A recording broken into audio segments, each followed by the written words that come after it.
العرش العظيم رب اشرح لي صدري ويسر لي أمري واحلل عقدة من لساني يفقهوا قولي وزدني علما. السلام عليكم ورحمة الله. إن الحمد لله نحمده ونستعينه ونستغفره ونعوذ بالله من شرور أنفسنا ومن سيئات أعمالنا. من يهده الله فلا مضل له ومن يضلل فلا هادي له وأشهد أن لا إله إلا الله وحده لا شريك له وأشهد أن محمدا عبده ورسوله. أما بعد فأعوذ بالله من الشيطان الرجيم. بسم الله الرحمن الرحيم.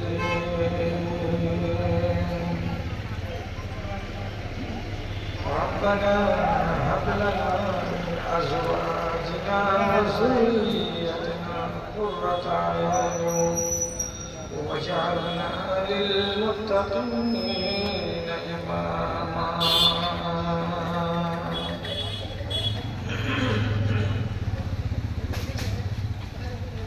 সকলের দাতা তুমি দয়াময়, এতটুকু কৃপা যেন উন্নতি হয়। আমি গুনাহগার অতি অসহায়, চলিতে বলিতে কত ভুল ত্রুটি হয়। সেসবের খতিয়ান নিও না তুমি, এইটুকু করুণা চাই শুধু আমি। এর বেশি চাইবার আর কিছু নাই, সকলের দাতা তুমি দয়াময়। সাধ্যের বাহিরে কোনো ঝামেলা দিও না, আপদে বিপদে মোরে কবু ফেলিও না, তুমি কবু ফেলিও না। দয়া করে সব গুনাহ মাফ করে দিও, রহম করিও মওলা রহম করিও। তোমার দয়ায় যেন পার হয়ে যায়, সকলের দাতা তুমি ওগো দয়াময়।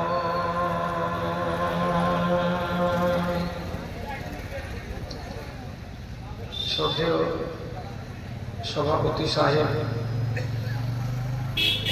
সমবেত এই গ্রামের এই প্রান্ত থেকে ওই প্রান্ত থেকে ইমানি জাজবাকে সাথে নিয়ে দিনের দরদকে বুকে নিয়ে উপস্থিত আমার প্রাণের ভাই বন্ধুগণ তথা মহিলা মহলে স্ক্রিনের সামনে বিক্ষিপ্তভাবে বসে থাকা আমার স্নেহের মাতা ও ভগ্নীগণ, আল্লাহ তাআলার শুকরিয়া আদায় করছি যে প্রতিবেশী গ্রাম হতে গেলে আমার বক্তৃতার জীবনের পালা অত্যন্ত লম্বা। তো এত লম্বা সময়ের ভেতরে ইতিপূর্বে আপনার এখানে আসার আমার মন বলছে সুযোগ হয়নি। সুযোগ হয়েছে জীবনের পরবর্তী বেলায়। এটা আমার জালসার ইতিহাসে যে লম্বা তালিকা আছে তার ভেতরে নতুন নাম হিসাবে সংযোজিত হবে, এটাই আমার কাছে আনন্দের বিষয়। হাজিরি তো দিতে পারলাম অন্তত পক্ষে যে হ্যাঁ এই গ্রামে এসেছিলাম একবার। আজকে আপনাদের এই গ্রামের মহিলা মাদ্রাসা উন্নতি কল্পে অনুষ্ঠিত এই জালসায় যে হারে আপনারা এখানে এসেছেন, এটা অবশ্যই খানিকটা বেদনাদায়ক, দুঃখজনক যে এত বড় গ্রাম, মানে গ্রামে মুষ্টিমেয় কিছু লোক বলতে হবে যে যারা বেশি হুঁশিয়ার মানুষ তারা খাওয়া দাওয়া শেষ করে বাজার টাজার করে নিজের আরামের জায়গায় পৌঁছে গেছেন, আর যারা পাগল খেপা তারা হয়তো এটা বুঝতে পারেনি বলে এখনো আমাদের মতো এই জ্ঞানের কাঙাল মানুষগুলোর একটা কথা শুনবো বলে বসে আছেন। যাই হোক, যে কিছু কথা, যে কটা কথা আপনাদেরকে বলতে যাচ্ছি, করতে গেল এই লক্ষ্যটা আপনারা যদি কথাটিকে হেফাজত করেন ইনশাআল্লাহ কাজ দেবে। বিষয়টা হলো, মানুষের ইতিহাসে যে কোনো সমাজে নারী জাতি অবহেলিত থেকেছে। কোন সমাজ নারীকে তার ইনসাফ দেয়নি। রাসূলুল্লাহ যখন আত্মপ্রকাশ করছেন তখন রাসূলুল্লাহর হাতে হাত রেখে কালেমা পড়ালো কাইস বিন সাবিত। উনি নিজে বলছেন, আমি আমার 7টা মেয়েকে জীবন্ত অবস্থাতে পুঁতে দিয়েছি। বলেন, বাপ যদি নিজের ঔরসজাত মহিলাকে, মেয়েকে জীবন্ত পুঁতে দেয় তাহলে ওই সমাজের অবস্থাটা কি ছিল?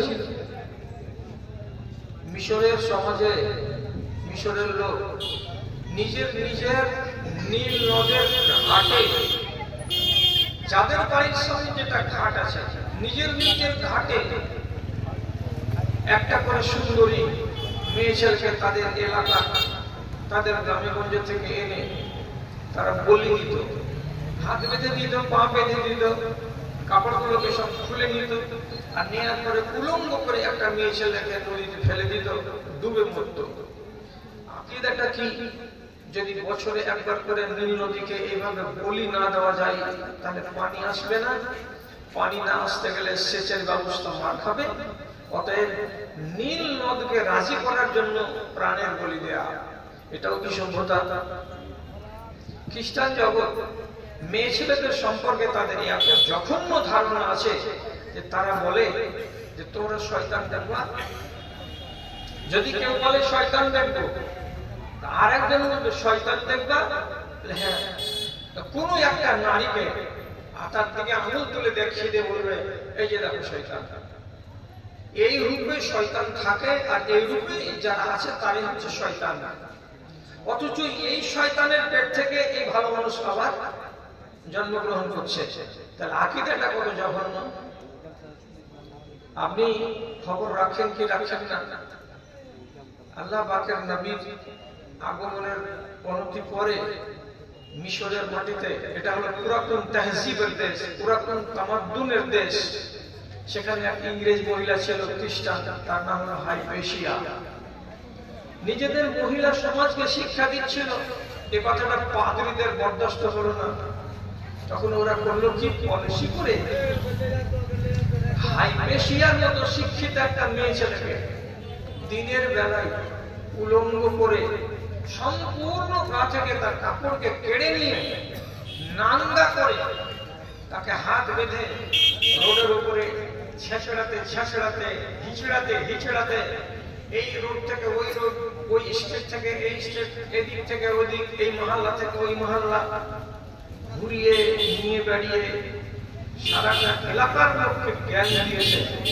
মহিলারা, তোমরা যদি বেশি ধর্মের শিক্ষা শিখতে যাও আর এর মতো হও, তোমাদের দুর্গতি এটাই হবে। কেন যে মেয়েদেরকে শিখতে হবে না? তাহলে এটাও কি মানসিকতা? রাসূলুল্লাহ যখন এলেন এই দুনিয়ার মাটিতে, তখন ইসলাম নারী জাতিকে যে ইজ্জত দিল, যে সম্মান দিল, যে মর্যাদা দিল, পৃথিবীর ইতিহাসে আজকাল দেয় নাই। ভালো করে বুঝেন। এক সাহাবী এসে রাসূলুল্লাহর কাছে, এক মহিলা সাহাবিয়া এসে রাসূলুল্লাহর কাছে এসে শিকায়ত করে বলছেন, গালাবাত আলাইনা রিজাল ইয়া রাসূলুল্লাহ। কি মানে?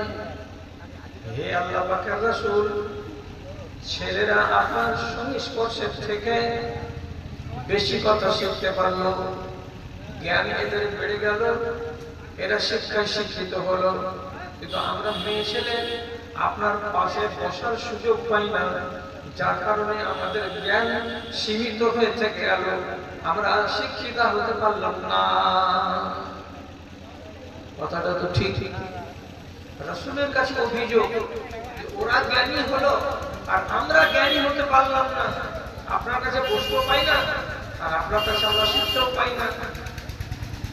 রাসূলুল্লাহ ওই মহিলাকে জবাব দিয়ে বললেন, ঠিক আছে ঠিক আছে, তোমাদের জন্য আমি নির্দিষ্ট জায়গা করে দিচ্ছি, নির্দিষ্ট স্থান করে দিচ্ছি, ওইখানে তোমরা সময় মতো হাজির হও, আমি তোমাদেরকে দ্বীনের বিষয়ে জ্ঞান দেব। তখন রাসূলুল্লাহ এক সাহাবীর একটা বড় বারান্দা ছিল, সেই বারান্দাতে জায়গাটাকে স্থির করে দিলেন। মহিলারা এসে তাদের দ্বীনের বিষয়ে কথাগুলো শিখত, জ্ঞান অর্জন করত। পুরুষরা যেমন জ্ঞানী হয়েছে ইসলামকে শিখে, তেমনি নারীরাও ইসলামকে শিখে সমৃদ্ধ হয়েছে। এটা হলো ইসলামের অবদান। আমাদের দেশে একটা বদ রেওয়াজ আছে, সেটা কি? ছেলে এবং মেয়ে শিক্ষাই সমান। কিসে? তো আধুনিক শিক্ষাই। কিন্তু ছেলে আর মেয়ে ধর্মের শিক্ষাতে সমান নয়। আমাদের সমাজের আজও 90% বাড়ির লোক নিজেদের মেয়েদেরকে ধর্মীয় শিক্ষা দেওয়ার ব্যাপারে আগ্রহী নয়, অথচ দুনিয়ার শিক্ষা দেওয়ার বিষয়ে 100% পরিবার সবাই আগ্রহী। এটা কেন? নাইনসাফ লাগছে। যে মেয়েদের ফজিলত হাদিসে আছে, যেই মেয়েদের ফজিলত কোরআনে বর্ণিত হয়েছে, আমি আল্লাহর কসম দিয়ে বলছি, ওই সমস্ত মহিলাগুলো ধর্মকে আঁকড়ে ধরে সমৃদ্ধ হয়েছিল বলে তাদের ফজিলত এসেছে। আর যদি ন্যায়টা হতো তাহজিবের দিক দিয়ে, তামাদ্দুনের দিক দিয়ে, ধর্মের দিক দিয়ে, তাহলে তাদের ফজিলত প্রতিষ্ঠিত হতো না বা হয়নি। কোরআন মাজিদে কত নারী আছে জানেন, যারা ফজিলতে আপনাকে টেক্কা দেবে? আমি একটা নাম বলি, হযরত মুসা আলাইহিস সালামের মা, তার আলোচনা মিষ্টি করে কোরআনে লেখা আছে। ফিরাউনের স্ত্রী আসিয়া, তার আলোচনা লেখা আছে। আবার আবু জাহালের, আবু লাহাবের স্ত্রী উম্মে জামিল, তারও আলোচনা লেখা আছে।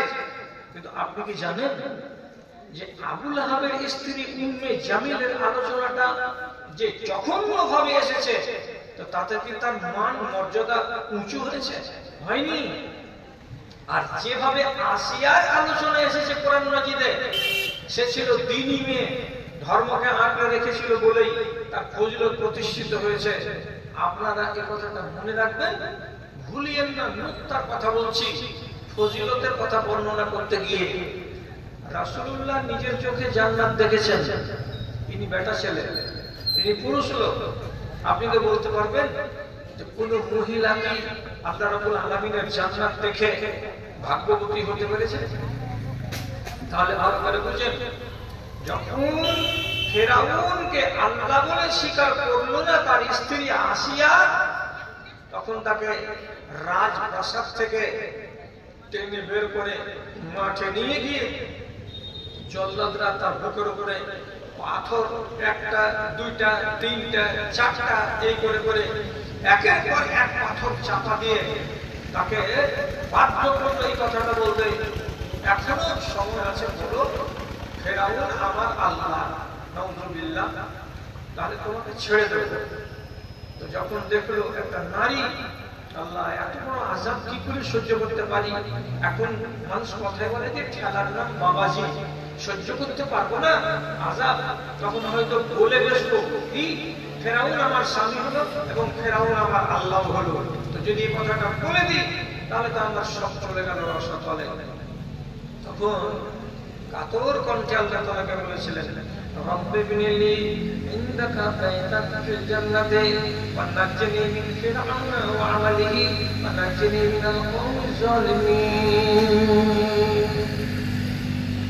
কি দোয়াটা করেছিলেন?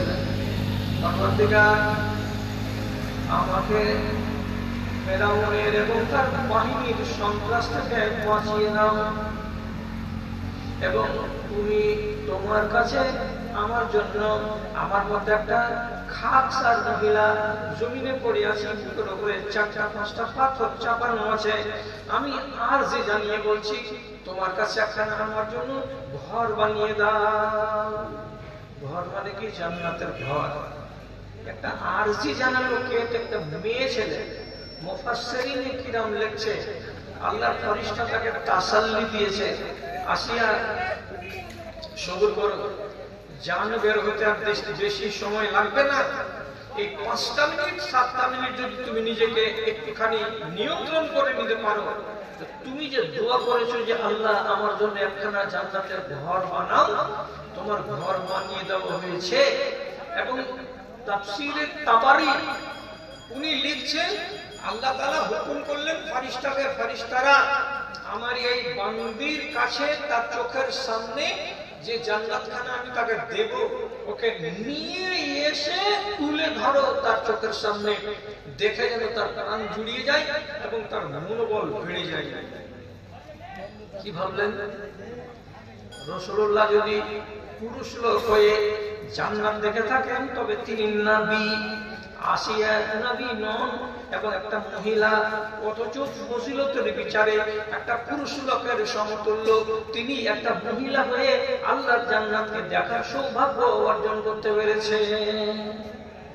ফজিলতকে কি অস্বীকার করবেন? না। কেন অবহেলা করছি নারীদেরকে নিয়ে? এটা তো আমাদের উচিত কাজ নয়। ধর্মের বিষয় ওকে জানতে হবে না? যদি আমি জানি ওকে জানতে হবে। কেন বললাম কথাটা? আপনি আর আমি, আমরা দুনিয়ার যত পুরুষ লোক আছি, একা একা সংসার চলে না বলে আল্লাহ রাব্বুল আলামিন জান্নাতের ভেতরে তার জোড়া হযরতে হাওয়াকে তৈরি করেছিলেন। এই দুইয়ের সমষ্টি থেকেই পয়দা হবে ইনসান। তার জন্য রাব্বুল আলামিন এই সিস্টেমটাকে চালু করেছিলেন।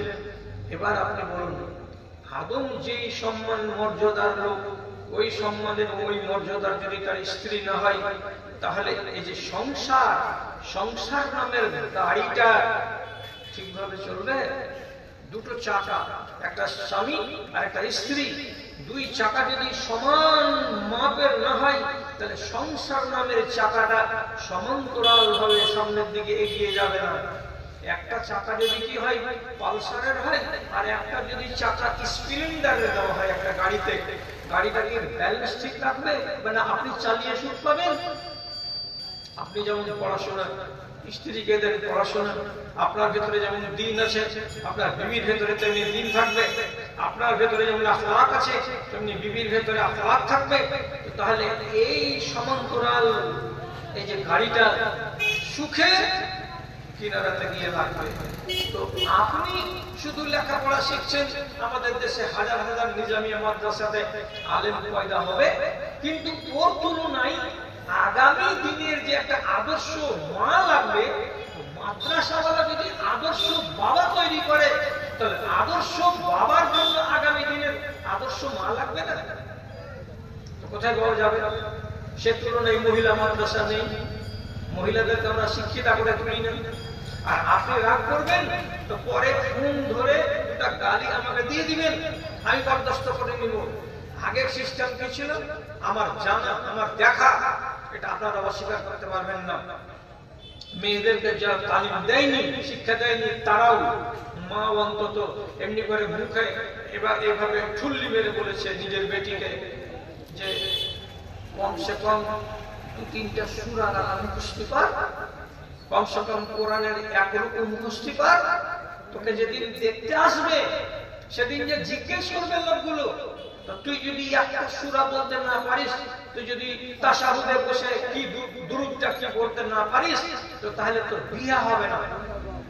এই বলে আগেকার মায়েরা ইয়াসিন সূরা 1 রকু, কাফ সূরা 1 রকু, 3-4টা ছোট ছোট আম্মা পাড়ার সূরা আর জরুরি দুয়া কয়টা নিজেদের বেটিগুলোকে শিখিয়ে দিয়েছে। এবং তখন তার যুগে ছিল কি মক্তব চালু ছিল। তো মক্তব চালু থাকার ফলে 90টা মেয়ে ছেলে কোরআন পড়তে সক্ষম ছিল। আগেকার দিনে মক্তব উঠে গেছে, হাই মাদ্রাসা, হাই স্কুল বহল তবিয়তে আছে।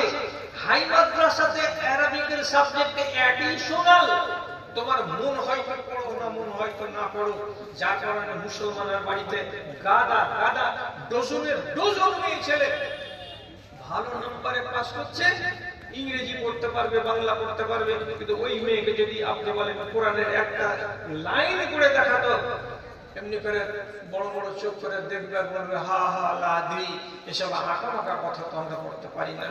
ধিক তোমার জিন্দগিতে, ধিক ওই নারীর কপালে, ধিক যে তুমি তোমার কিতাবকে আজ পর্যন্ত পড়তে শিখতে পারলে না। আরে তর্জমা তো জানা দূরের কথা। দাদারা কি আপনাকে বলবো, মনটা ভেঙে আসে, তবু বলে যাচ্ছি।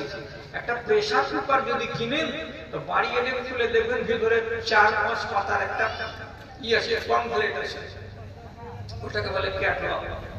ক্যাটলগটা মানে এর ছিপিটা কেমন করে খুলবে, এর ঢাকনাটা কেমন করে ঢুকাবে, রাবারটা কেমন করে লাগাতে হবে, পিনটাকে পরিষ্কার কেমন করে করতে হবে, এই কথাগুলো যদি না শিখো তাহলে তোমার দ্বারা সম্ভব নয় প্রেসার কুকার চালানো। এবং আসলে বলছি, যে মেয়েরা প্রেসার কুকার ব্যবহার করেনি, আজকাল দিনের কোন একটা মহিলাকে দিয়ে দেবেন তো প্রেসার কুকার, যখন লাগাতে যাবে ঢাকনাটা, ঢাকনা লাগাতে পারবে না। শাশুড়িকে যে বলবে মাজি তোমার বেটা কেমন বাসন কিনে এনেছে দেখো, মুখ সামান নাই, টেরা দেখো, কেন গে মিলে না, দেখো তুমি দেখো।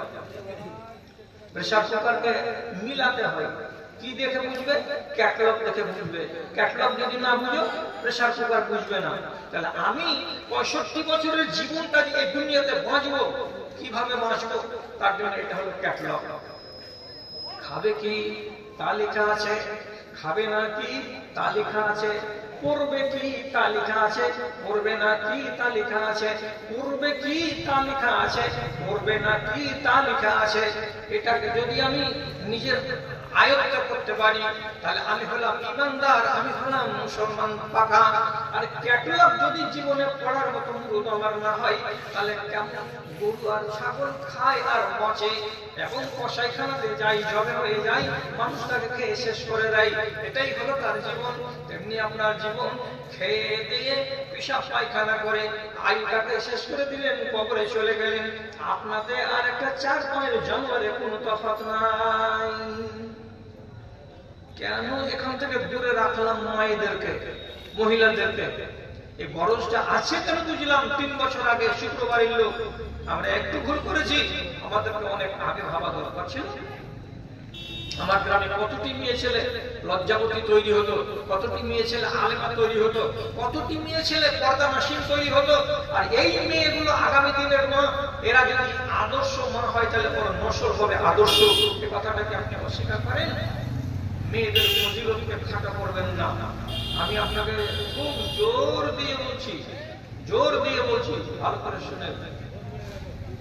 ইমরান বিন হুসাইন রাদিয়াল্লাহু তাআলা আনহু এমনই একজন সাহাবী, তাকে একবার করে সকালে আর একবার করে বিকেলে আল্লাহর ফেরেশতা এসে সালাম দিয়ে যেত। বাড়িতে আসতো, আসসালামু আলাইকুম, উনি দেখতে পেতেন না কিন্তু সালামটা শুনতেন, ওয়ালাইকুম আসসালাম। এবং তিনি নিজে জানছেন, তিনি নিজে বুঝছেন যে এই সালামটা আমাকে কে দিচ্ছে, আল্লাহর ফেরেশতা দিচ্ছে। ইনি পাইলসের রোগে আক্রান্ত ছিলেন, ইমরান বিন হুসাইন। ব্লিডিং হতো, কষ্ট পেতেন খুব। তখনকার যুগে তার ট্রিটমেন্ট সমুচিত ছিল না। একটাই ট্রিটমেন্ট ছিল কি, লোহাকে গরম করে যতটা সম্ভব ওই যখন মাংসপিণ্ডটা বেরিয়ে চলে আসবে ওই হালাতে ওই কাঁচা কাঁচা মাংসগুলোতে গরম লোহা যদি ছেঁকা দেওয়া যায় তাহলে কিছুটা ক্ষান্ত হয়, খানিকটা আরাম পাওয়া যায়। এই ওষুধটা ছাড়া তখনকার জমানায় মানুষের জানা ওষুধ ছিল না। সবুর করে করে দিন কাটছে। সকালে একবার ফেরেশতা সালাম দিচ্ছে, বিকেলে একবার ফেরেশতা সালাম দিচ্ছে। হঠাৎ একদিন স্ত্রী পরামর্শ দিয়ে বলছে, স্বামী আমার, কত কষ্ট করবা, কত ব্লিডিং আর তোমার দেখবো, যখন আমাদের দেশে প্রচলিত ওষুধটা আছে, তুমি একবার কি করো, লোহাকে গরম করে ওখানে ছাকা লাগাও, এটাকে আরবিতে বলা হয় কাওয়া। তখন তিনি কি করলেন, সালামাত কাওয়া। সহ্য করতে না পেরে একদিন তিনি লোহাকে গরম করে শেষখানে নিজের মোরদারের ওই অংশে যেমনি লাগালেন, তারপরে কিছুটা আরাম হলো।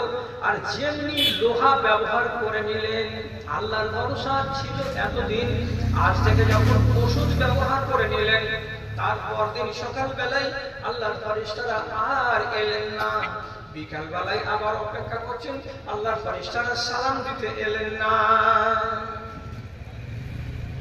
জানাজানি হলো, ফেরেশতা আসেন না, কেন আসেন জানি না, কি অপরাধ করেছ? তো অপরাধ করতে করিনি, 5 বছর ধরে সহ্য করে আসছি, গতকালকে এই ওষুধটা ব্যবহার করেছি, আল্লাহর ভরসাতে ছিলাম, আল্লাহর ভরসাটাকে বাদ দিয়ে ওষুধ ব্যবহার করলাম, তাওয়াক্কুলটাকে একটুখানি আমি কমিয়ে ফেলেছি, যার কারণে হয়তো দিয়ে আমার তিনি তওবা করে নিলেন, বলেছেন আল্লাহ মরে যাবো তো মরেই যাবো, কিন্তু আর আমি এই লোহা ব্যবহার করবো না মলদারে, যাতে আমি আরাম পাবো বলে। তিনি যখন এটা থেকে আবার নিজেকে ফিরিয়ে নিয়ে চলে আসলেন, 8 দিন পর আবার ব্যথা হচ্ছে, ব্লিডিং হচ্ছে, তবুও তিনি লোহা গরম করে লাগালেন না। তখন ফের 8 দিন পরে আবার হঠাৎ একদিন সকালবেলায় আওয়াজ আসছে, আসসালামু আলাইকুম ওয়া রাহমাতুল্লাহ। ফেরেশতারা আসছেন সালাম দিতে। এই ফজিলতের কথাটা সবাই গর্বের সাথে বলে যে আহারে তকদিরওয়ালা সাহাবী ইমরান বিন হুসাইন। তো পুরুষরা বলে কি এটা পুরুষদের নসিব, এটা পুরুষদের কপাল, এটা পুরুষদের তকদির। তাহলে মেয়ে ছেলে মাইনাস, কিন্তু মেয়ে ছেলেকে আল্লাহ রাব্বুল আলামিন আপনার থেকে ফজিলতে কি কম করে রেখেছেন? রাখেননি, রাখেননি। কেন রাখেননি? তার প্রথম নম্বর প্রমাণ হলো এই, আল্লাহ রাব্বুল আলামিনের নবী বলছেন আন-নিসাউ শাকায়েকুর রিজাল, যত দুনিয়াতে মেয়ে ছেলে আছে সবাই হলো পুরুষদের সহোদর, সবাই হলো তার ভাইদের সহোদর, তারা সবাই সহোদর। এর মানে কি, আমার মায়ের পেট থেকে আমার ভাই যেমন পয়দা হয়, তেমনি আমার বোন পয়দা হয়। আমার মায়ের পেট থেকে ভূমিষ্ঠ হওয়ার পরে আমার ভাই যেমন করে মায়ের দুধ চুষে বড় হয়, তেমনি আমার বোনও দুধ চুষে বড় হয়। যেভাবে মায়ের কোলে লালিত পালিত হয় ছেলে, সেভাবেই লালিত পালিত হয় মায়ের কোলে মেয়ে। এই জন্য এদেরকে নবীজি বলছেন শাকায়েকুর রিজাল, এরা হলো পুরুষদের সহোদর। কাজে পুরুষেরা যা যা করবে নারীরাও তাই তাই করবে, পুরুষের যা যা অধিকার নারীদের তাই তাই অধিকার। মেয়েদেরকে অধিকার থেকে বঞ্চিত করা যাবে না। জি হ্যাঁ, আপনি বেশিক্ষণ আপনাকে জ্বালাবো, যেহেতু কম লোক আছে আর সূর্যের একটা সীমা আছে, 12টা বেজে গেলে আমাদের তো 12টা বেজেই যাবে। আমি আপনাকে বলছি দাদা আমার 35 নম্বর আয়াত সূরা আহজাব, সূরা আহজাব। আগামীকালকে কারোর কাছে যদি বাংলা কোরআন মাজিদ থাকে খুলবেন, আর খোলার পরে দেখবেন।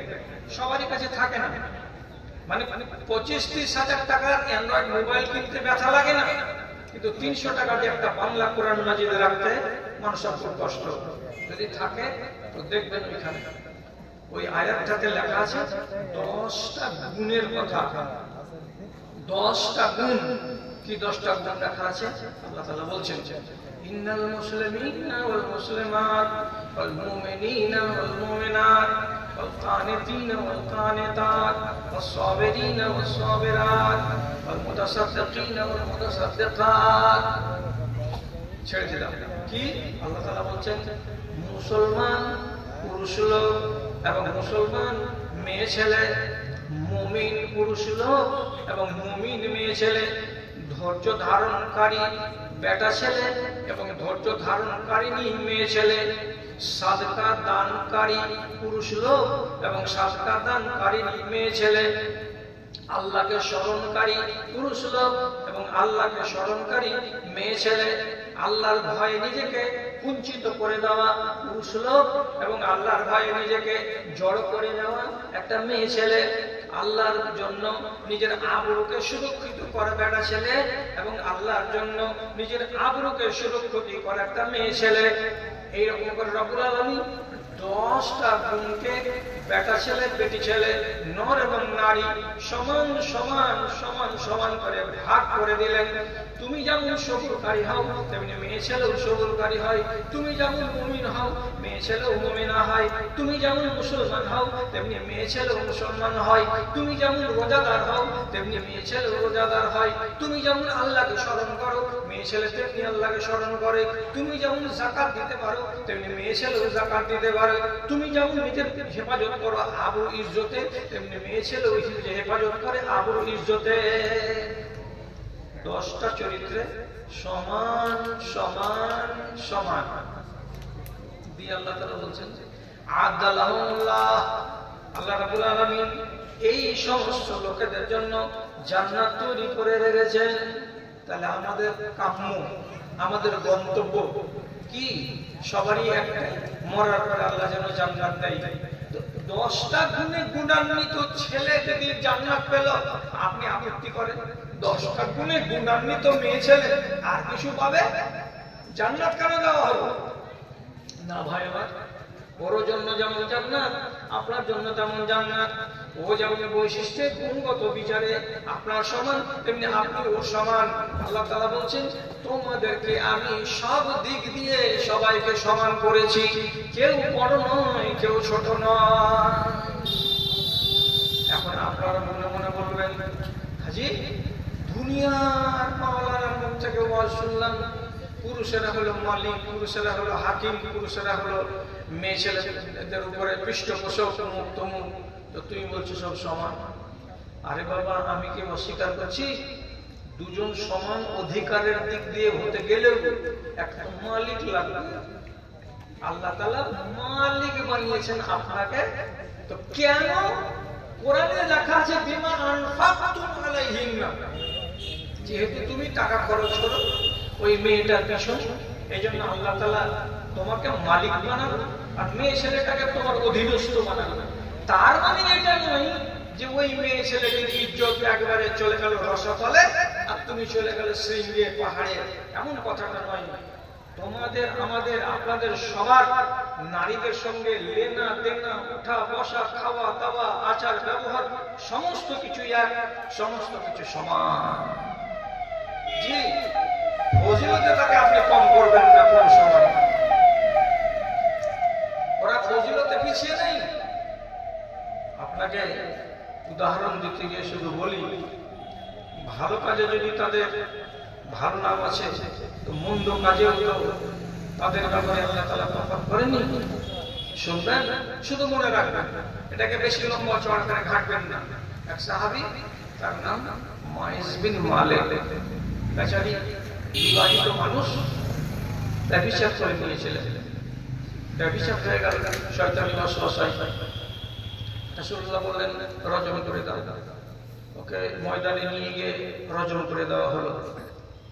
তো সেই লোকটার ব্যাপারে রাসূলুল্লাহ খানিক বাদে রজম হয়ে যাওয়ার পরে যখন মরে গেছে লোকটা, তখন খবরটা পাওয়ার পরে বলছেন আল্লাহু আকবার, এই লোকটা যে মরে গেল ব্যভিচার করার কারণে, তো এত তওবা করেছে যে আল্লাহ রাব্বুল আলামিন ওর তওবাগুলোকে নিয়ে যদি 70টা মানুষের মাথা প্রতি ভাগ করে করে করে করে দিতেন, তো ওর তওবার বদৌলতে 70টা মানুষ জান্নাত চলে যেত। তাহলে একটা মানুষ, পুরুষ লোক অপরাধ করলো, শাস্তি পেতে হলো। আলাদা কি নারীর বিধান? জি না। একটা নারীর কথা বলছি, গামেতি বংশের মহিলা, তার সম্ভাব্য নাম হচ্ছে ফাতেমা, ব্যভিচার করে নিয়েছে, বিবাহিতা স্ত্রী, মেয়ে ছেলে। রাসূলুল্লাহ বললেন রজম করে দাও। মেয়েটি বলল আমার পেটে বাচ্চা আছে। রাসূলুল্লাহ বললেন 10 মাস অপেক্ষা করো, বাচ্চা ভূমিষ্ঠ হবে, তারপরে তোমাকে মারা যাবে। বাচ্চাকে কোলে করে নিয়ে রাসূলের কাছে এসে বলছেন এই বাচ্চা আমার ভূমিষ্ঠ হয়েছে, আপনি এবার আমাকে রজম করেন। রাসূল বললেন বাচ্চাটা খাবে কি, তোমাকে যদি মেরে দিত? আল্লাহ পাক রাসূলকে 10 মাস আবার অপেক্ষা করালেন। এই যে এতদিন ধরে অপেক্ষা করলো, তারপরে মেয়ে ছেলেটিকে রজম করা হলো। এর ব্যাপারেও রাসূলুল্লাহ আবার বলছেন যে মেয়ে ছেলেটি যে মরে গেল, মেরে ফেলা হলো, রজম করে দেওয়া হলো ব্যভিচারের কারণে। তাহলে এই সময়ের ভেতরে সে আল্লাহর কাছে এত তওবা করেছে, এত তওবা করেছে, এত তওবা করেছে যে মদিনার অধিকাংশ লোক যদি তার তওবাগুলোকে নিজের ঘাড়ে নিয়ে নেয় ভাগ করে করে, তাহলে এই মহিলার তওবার বদৌলতে এক ঝাঁক লোক মদিনার এরা জান্নাতের ভাগীদার হয়ে যেতে পারবে। ভাই আমার, আমি ডিটেলস বলছি না, শর্টে বললাম। আমি শুধু বলছি যে এই সমস্ত শাস্তির বিচারে নারী পুরুষ আলাদা নয়, আমলের বিচারে আল্লাহ তাআলা নারী পুরুষকে আলাদা করেননি। আমলে গুণে 4, 5, 6, 7, 8টা এই কটা বিধান আছে যে নারীরা আলাদা আর পুরুষরা আলাদা। শুধু একটা কথা আপনাকে আর শিখাই, কি শিখাবো? পুরুষরা 4টা বিবাহ করতে পারে যদি তার সামর্থ্য থাকে। নারীরা কোটি টাকার মালিক হতে গেলেও একটাই বিবাহ করতে পাবে, এক টাইমে একের অধিক ছেলেকে বিবাহ করতে পাবে না। কথা বুঝা গেল? একটা পুরুষ 4টা বিবাহ করবে একই টাইমে, তার বৈধ। কিন্তু একটা মেয়ে ছেলে একই সময়ে একাধিক পুরুষকে বিবাহ করতে পারবে না। এটা আল্লাহর বিধান, আলাদা।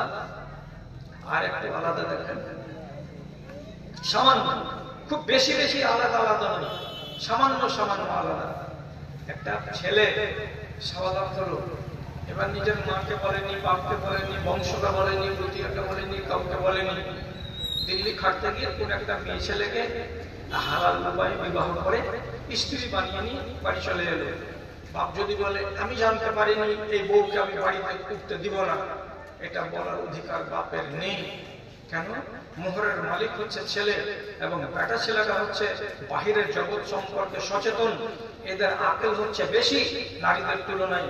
অতএব তাকে আল্লাহ তাআলার পক্ষ থেকে পাওয়ার দেওয়া হয়েছে, তুমি সাবালক হওয়ার পরে যদি বিবাহ করো তুমি করে নিতে পারো। কিন্তু নারীদেরকে আল্লাহ তাআলা পাওয়ার দেননি। তুমি যতই জ্ঞানী গুণী হও না কেন, বাহিরের জগৎ সম্পর্কে তুমি তুলনায় কম জানা, অতএব তুমি একা একাই বিবাহ করতে পারবে না। তোমার বাপের, তোমার অভিভাবকের অনুমতি লাগবে, তারপরে তুমি বিবাহ করতে পারবে। একটু আলাদা হলো। আর একটু কথা বলি, সোনা চাঁদি আপনি ব্যবহার করতে পারবেন না। আমি সোনা চাঁদি ব্যবহার করতে পারবো না, কিন্তু আমার মা, খালা, পিসিরা এরা সবাই সোনা চাঁদি ব্যবহার করতে পারবে।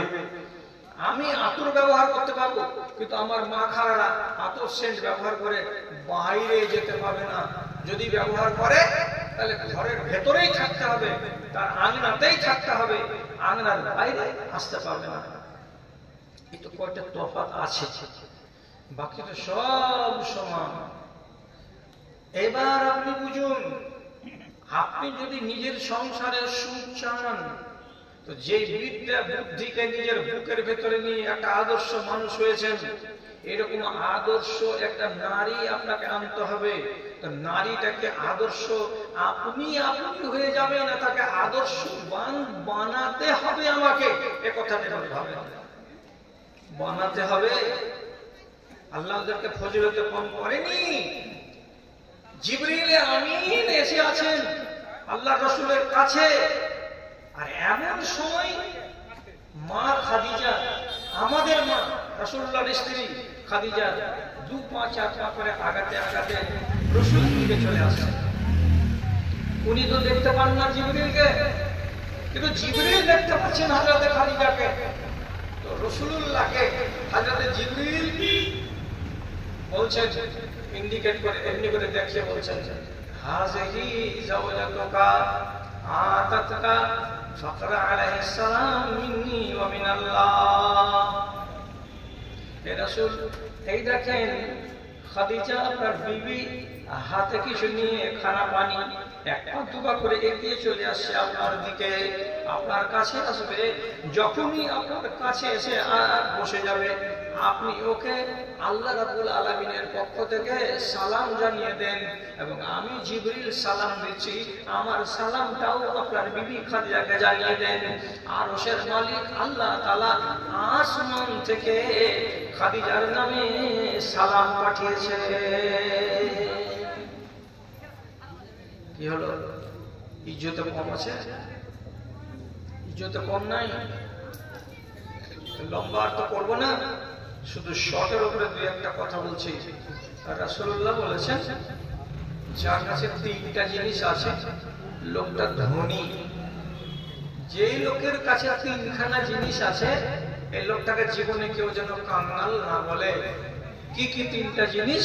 একদম সহি হাদিসে বলছে, কালবুন শাকিরুন ওয়া লিসানুন শাকিরুন ওয়া যাওজাতুন সালিহাতুন তুইনুকা আলা আমরি দীনিকা ওয়া দুনিয়াকা।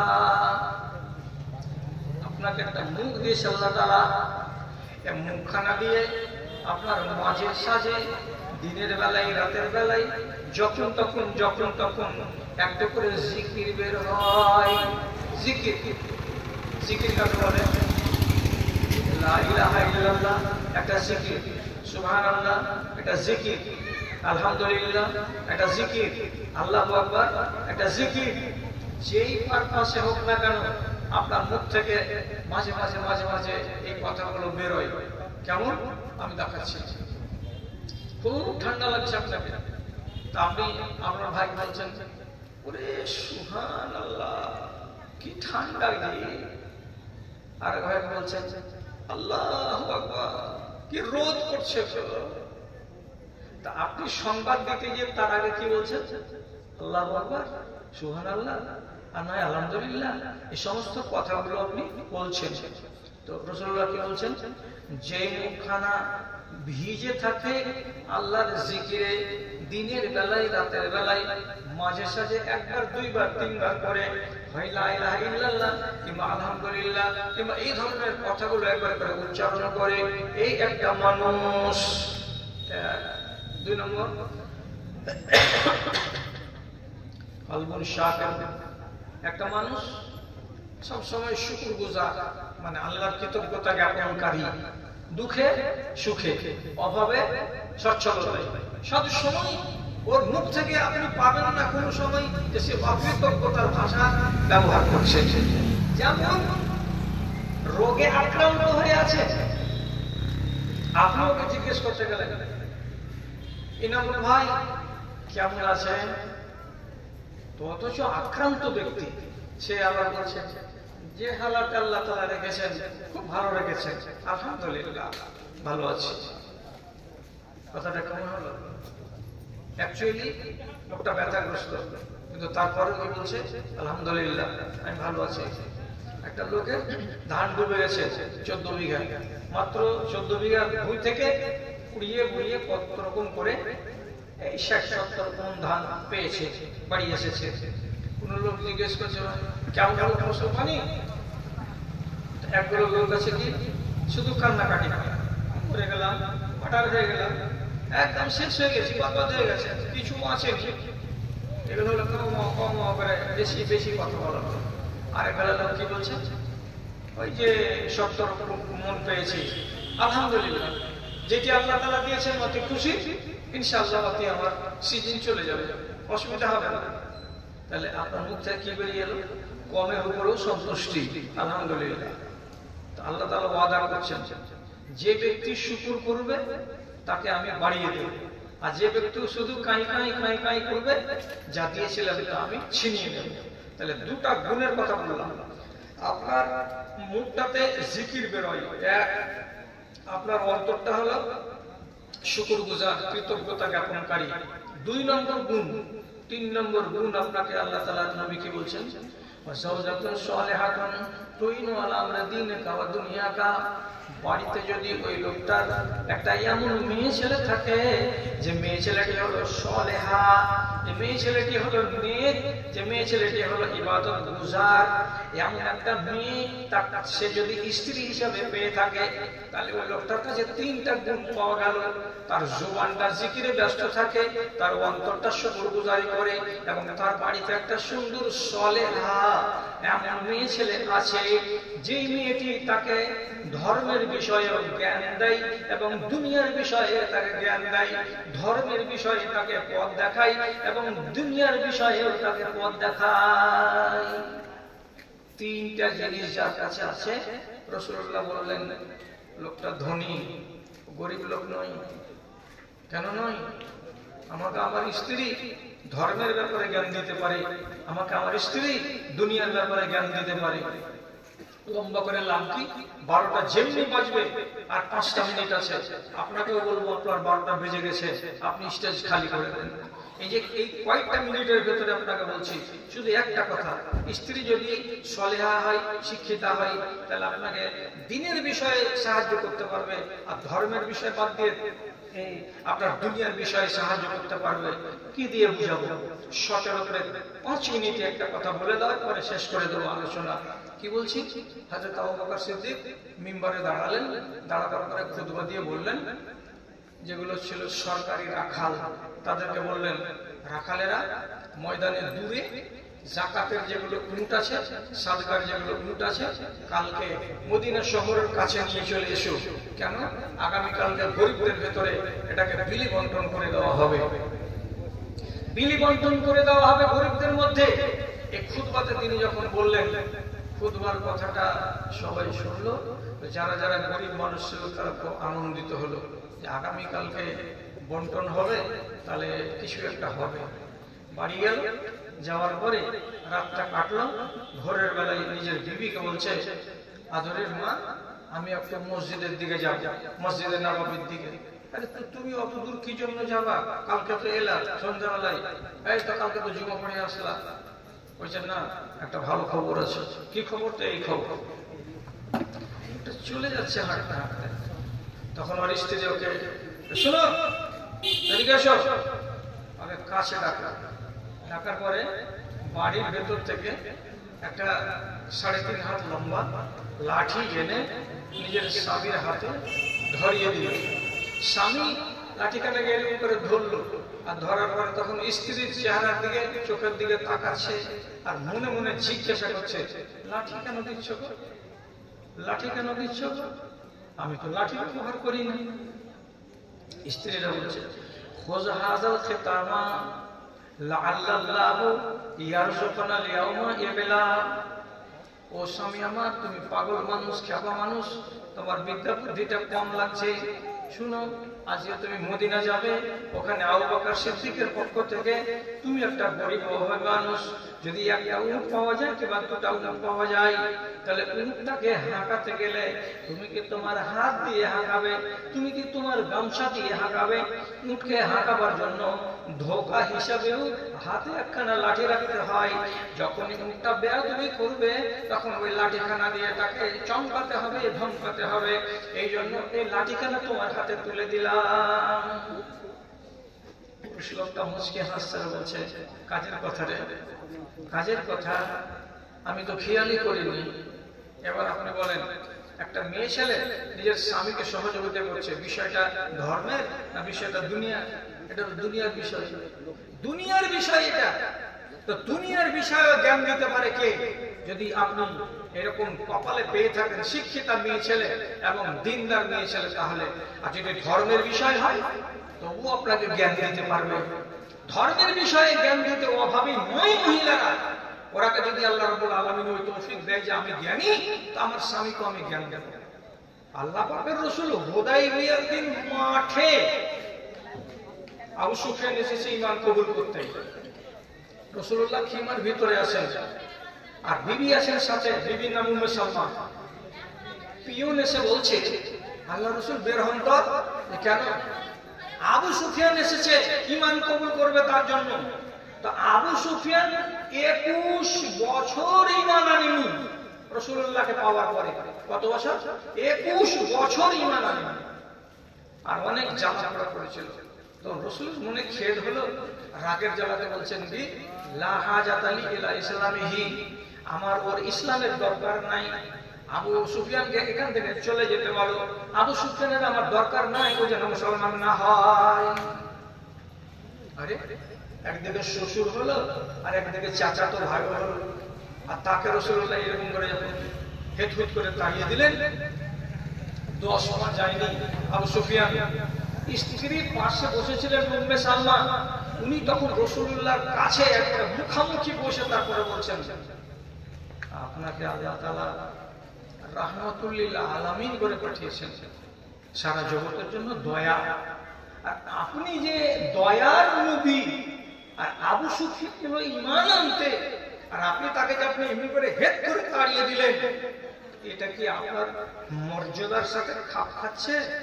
আপনি কি কাজটা ঠিক করলেন? এটা তো একদিক দিয়ে শ্বশুর আর আর একদিক দিয়ে চাচাতো ভাই, আর সে এসেছিল বড় মুখ করে আপনার কাছে ঈমান আনতে, আর আপনি বলছেন ওর ঈমানের আমার দরকার নাই। চলে গেল যে লোকটা, মুখটাকে ছোট বড় করতে করতে। কি করবেন? এটা কি ঠিক হলো? দেখেন, আল্লাহ পাকের নবী হলেন নবী, অথচ তার মাথাতে একরকম কথা কুলালো, আর স্ত্রী নবী নয় কিন্তু তার মাথাতে আর এক রকম কথা কুলালো। কি? যে আমার স্বামী এইখানে কিন্তু ভুলের উপরে আছেন, আমার স্বামী ঠিক কাজ করছেন না। বিষয়টা ধর্মের। স্বামীকে যেমনি গাইডলাইন দেখিয়ে দিলেন, সাথে সাথে আল্লাহ পাকের নবী পিয়নকে বলছেন, এই দেখো তো আবু সুফিয়ান কত দূরে গেছে? ওই যে আছে আছে আল্লাহ রাসূল ডেকে কাছে ডেকে সামনাসামনি হলো। তারপরে পুরাতন দিনের কথাগুলোকে আবু সুফিয়ান বলছে, এগুলোকে আর উঠাইয়েন না, আমি ঈমান আনতে এসেছি। রাসূলুল্লাহর সামনে চাচাতো ভাই এবং সেই সাথে সাথে শ্বশুর, উনি হাতে হাত দিয়ে ঈমান কবুল করে নিলেন। ধন্য হলো তার জীবন। আমি শুধু শিখাতে চাইছি, জানাতে চাইছি আপনাকে, যে যদি স্ত্রী দিনদার হয়, ওর ভেতরে যদি দিনের বিদ্যা থাকে, তাহলে আপনাকে দিনের শিক্ষা দিয়ে সমৃদ্ধ করতে পারবে না, পারবে না। আল্লাহর কসমকে বলছি, আমাদের দেশে যেগুলো বাড়িতে তাহাজ্জুদের নামাজ পড়ে মেয়েরা, যেগুলো বাড়িতে তাহাজ্জুদের নামাজ পড়ে মায়েরা, এ আগে তাহাজ্জুদ ধরে। আর ওই বাড়িতে যদি পুরুষ লোকেরাও তাহাজ্জুদের নামাজ পড়ে, লিখে দিতে পারবো এই কথাটা যে পুরুষ তাহাজ্জুদের নামাজ পড়ে ধরেছে, আগে তাহাজ্জুদের নামাজ স্ত্রী ধরেছে। আবার স্বামীকে ধরায় কেমন করে? ওই স্ত্রীতেই ধরায়। একবার দুবার তিনবার করে বালিশের কাছে মাথা দিয়ে বলবে, তোমারও মরার টাইম হয়ে গেল, আমারও মরার টাইম হয়ে গেল, এমনি বেলাগাম জীবন কেটে গেল, মরার বয়স হয়ে গেছে, একটু আল্লাহকে ধরো, একটু আল্লাহ তাআলাকে ডাকো, কিছু নামাজ টামাজ গুলো পড়ো। না পারি না রে, আলসি লাগছে রে। দুদিন পর অভ্যাস হয়ে যাবে। একদিন বললো, দুদিন বললো, আর একদিন স্ত্রীটা কি বুদ্ধি দিচ্ছে, তুমি 11 রাকাত পড়িও, তুমি পারবে না, পড়িও, তুমি পারবে, তুমি 3 রাকাত, 2 রাকাত তারাবি আর 1 রাকাত বেতন তো নাই মামাতে কানা মামা।